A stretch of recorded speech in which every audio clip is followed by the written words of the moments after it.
To the main event of the evening, the newly crowned featherweight king Ilia Topuria fights. Can't really say his biggest challenge to date because it's hard to argue that wasn't Volkanovski, but Max Blessed Holloway, maybe the hottest man in the sport right now. The guy, one of the biggest moments in the history of the UFC back in April with his last second knockout over Justin Gaethje, moves back down to reclaim the crown that was once his for quite some time. So much on the line here, legacy. I can't even imagine if Ilia just comes out there and knocks out Holloway and Volkanovski in back-to-back fights. I don't know these conversations we're going to have about this guy. If Max Holloway reclaims his belt, we're going to have to have some conversations about him. Justin, let's get into it. Give me your initial thoughts on this one. We're a couple days out. They're getting some weird interviews. We'll find out October 26th, brother. Max, maybe his only line there, but break this one down for me here, Justin. Dude, as big a fight as it gets in the sport today, you got a guy in Max who's superstar in the sport. He's been an elite fighter and a fan favorite for so long. And then you got a guy in Ilia Topuria who's come along. He's taken the division by storm. A guy that when he first came to the UFC, people were like, yo, this dude's the real deal. And he's proven to be the real deal ever since. Look, dude, I tell you all the time, this is what I get the most excited for in this sport is like when you talk about the highest of level of MMA, like, bro, these guys are so good that it's like, bro, one day they could wake up and Max Holloway might beat Topuria. The next day, but it doesn't matter because Saturday night, the main event is the only time that fucking matters, bro. Yep. Who's gonna execute at that time? And dude, I go back and forth on this fight a lot. I'm still haven't picked it until I say it right now, but the more I look at it, bro, I'm trying to see what the latest odds are on it.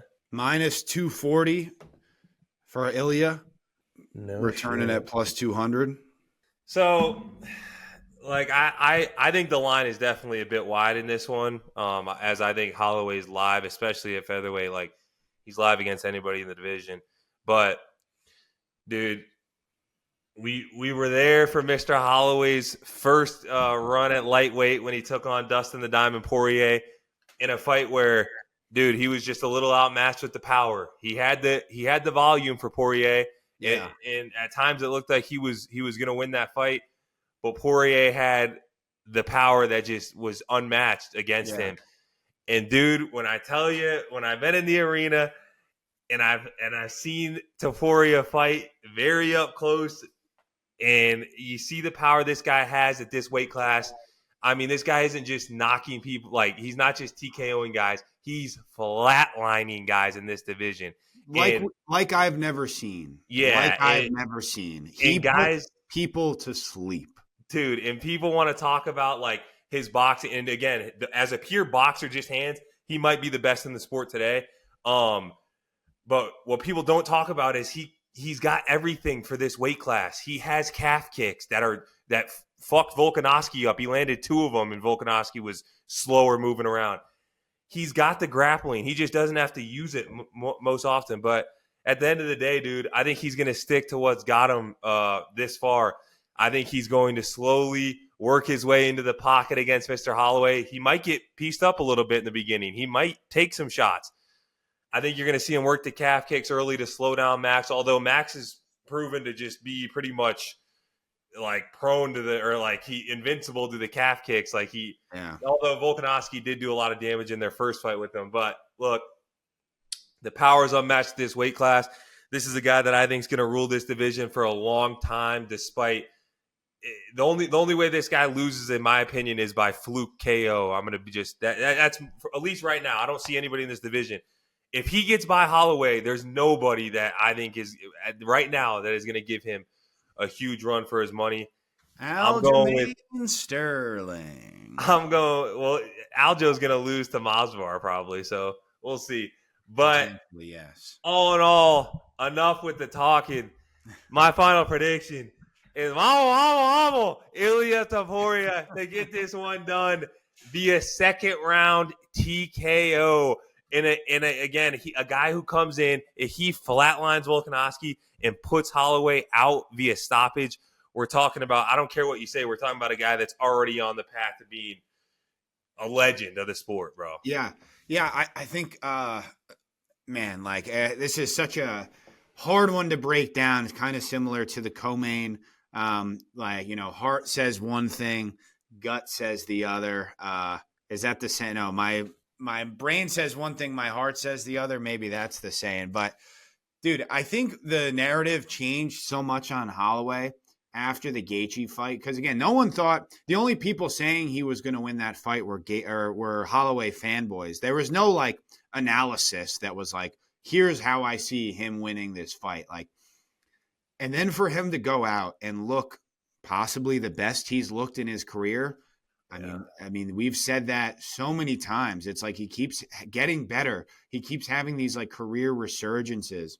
The guy is so resilient, but in terms of actually in the octagon, it seemed like after the third Volk fight, he almost like, again, I know he bulked up to 55 for this past one against Gaethje, but like he's kind of been like sitting on his shots more, right? He does have a little bit more power. I think that's a real thing.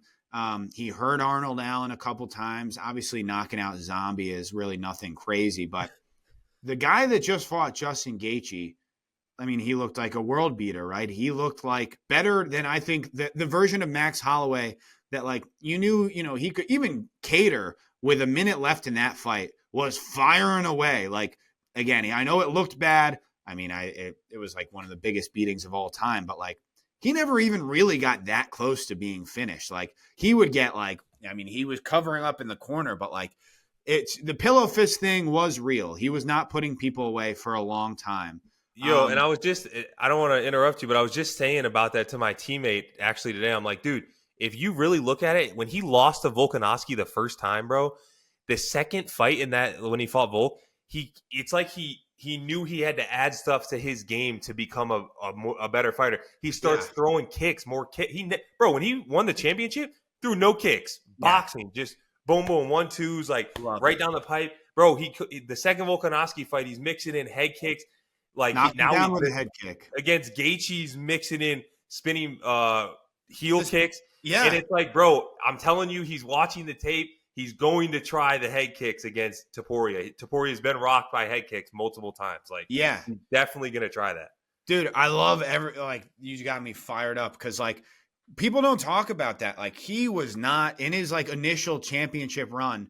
He threw no kicks. Like it was like the Poirier like doesn't have like the hip mobility, I don't think, to like step over.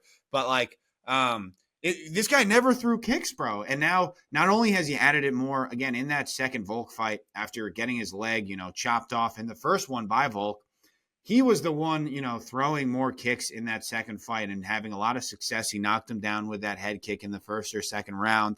And then for him the kick might have been his best weapon against Gaethje, dude. That spinning heel kick, like it hurt him multiple times. Yeah. I think I'm not going to compare Topuria and Gaethje's style and they're just pure boxing, but not going to do it, right? But Topuria definitely. Topuria is just on another level. I know. I'm not comparing it. I'm just saying maybe he does duck a little bit. I'd be a moron to say, oh, Holloway can catch him with that. Obviously, that's on tape now after his last fight. But point being is that this guy is just a student of the game. He's able to adjust and come in with very good game plans, even against Yair. Remember when he turned into a wrestler against Yair? Not to say that's like that big of a feather in your cap. I could take down Yair, but pretty impressive, right? Like it just shows the guy is very smart, and he's going to have a great game plan. Ilia Topuria is going to be the one that cracks that chin, dude. I am so mad. I have to say it. I just can't really. The first show we ever did was on UFC 300, April 13th. and we were making our predictions. And for that fight, again, you go in saying one thing, it is a little bit of a funny, then we start talking about it, and sometimes you change your mind. I'm already changing my mind so many times that like this is just what I'm thinking during this, 5-minute stretch when we get to it, right? But I was going with Gaethje. The whole buildup was Gaethje.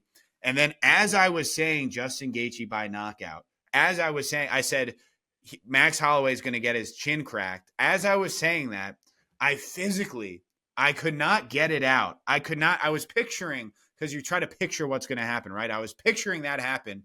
And I quite literally, I could not see it. I could not, like, Gaethje fucking with one of his like crazy overhand right or the counter left. I'm like, I don't see Max Holloway getting knocked out in this lifetime or the next one. Ilia Topuria, I've never seen someone with the touch of death like him, especially in a smaller weight class. I would compare it to Prime McGregor, but like his knockout of Herbert and the other guy that he fought at the Apex that he catches with that body shot, and then he just shells up that overhand right, bro. They go out. And it looks like a bad boxing movie. When the guy gets cracked and he flies away almost. Like these dudes go flying. And he just did it to Alexander Volkanovski. I want to ask you something. Have you rewatched the Volk-Ilya fight? Have you watched that at all? No, but I mean, I remember it like completely, to be honest. I watched it multiple times. So don't let the fake news media try to tell you that fight went differently than it did. I remembered it, not to say Ilya domination, but I remember it from the first minute being like, whoosh, like some of those shots that either landed or they just missed. I was at my house with some guys over, and we're like, I'm just like, dude, he's gonna land, bro. And now every way. So I just watched it this week for the first time since. And then he implemented the calf kicks too, bro. He kind of like wobbled. He kind of like knocked him down with a calf kick. And this was a guy that I thought he was all boxing, or everyone knows about the wrestling background, but I didn't know he had the kicks. And there we have it there. So, but now you hear people talk about this Volk fight. It almost made me forget how it actually went. And I had this false, because again, when I watched it, I remember being like, woo, like, this is going to go down at any point here. Like he's getting close, and then it just happened. But now people are like, oh, Volk was winning that fight. Volk was like winning the first and second. He was winning a lot of these exchanges. He was doing damage with the calf kicks. He was controlling all this stuff that as I was watching, I was like, when does this happen? Like, are we talking about the same fight? He airmailed a couple Ilya that like, again, it was like, it seemed just like a matter of time. Like there were at least 2 openings where he got really close to putting his lights out, and then he did it, right? So I get, he had already got knocked out 4 months earlier. I get all the excuses for Volk, but like, I just think this guy is different. I've thought he had the aura a long time ago. We can get a little bit weird here. He's jacked up. He's a handsome guy. He's inked up, and he just puts people to sleep. He's got a lot of confidence. He doesn't get rattled easily. Everyone's a Max fanboy, so they're just going to say, 10-8 Max, 10-8 Max, and all these like verbal exchanges when both of them don't really care. He's paying Max, his compliments. I like that too. He's like, Max is like, he's a fan. And Ilya's like, he's also very stoic. He's kind of calm. He's like, I am a fan. I was a huge fan of yours. Like, unfortunately, like, your time is over, whatever, but I was a big fan. And no matter what's said, bro, we're all human. Like, Max Holloway's watching the film. He knows what it's not like Max can, and again, Max should be confident. He's an elite fighter. He can win this fight. Like, Max is very live in this fight, but he knows what he's in with. He knows that he's in with the real shit. Like they both know that this is a high level fight as it gets.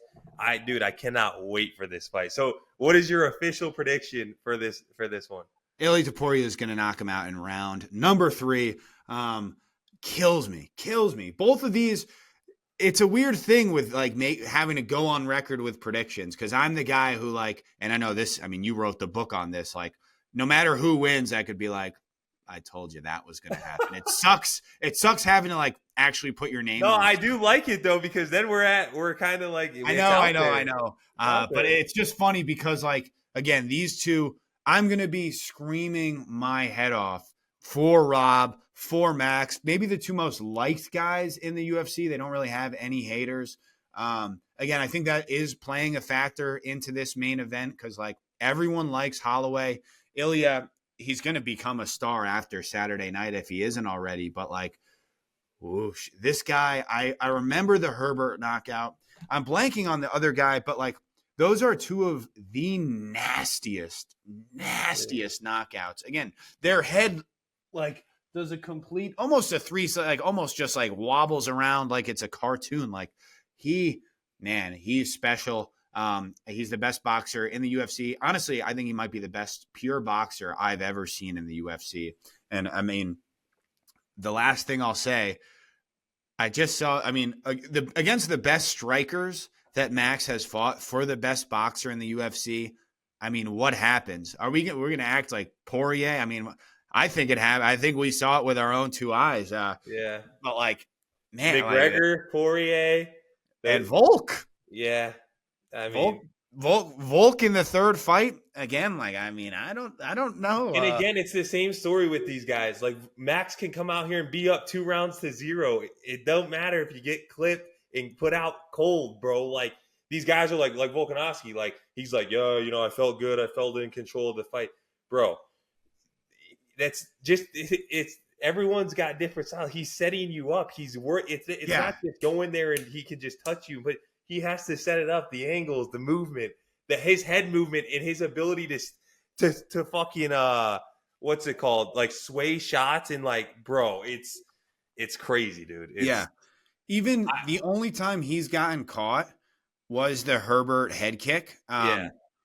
And, like, if you watch that, like, that puts people unconscious. Like, he got caught again. It could be seen as a negative because he gets caught. It was like a minute into the fight. Like, he obviously it was like the Robert Whittaker kind of, like, you know, you throw the punch into the head kick. It was a beautiful setup, and he caught him clean. I mean, it was like a clean, and he just ate it. And then he just comes back and he knocks him out. So that shows he's got a chin. So I could see it going a little bit further, third, fourth round. I will say, as I forgot to mention this, I predicted Max Holloway 5th round knockout versus Justin Gaethje. You can go fucking check the tape. I don't know how that didn't go viral. That was our first video, and I picked Max Holloway 5th round knockout. And people want to act like we're not the two biggest sharps on MMA YouTube. What an absolute joke of a platform. Grow up, like, comment, and subscribe.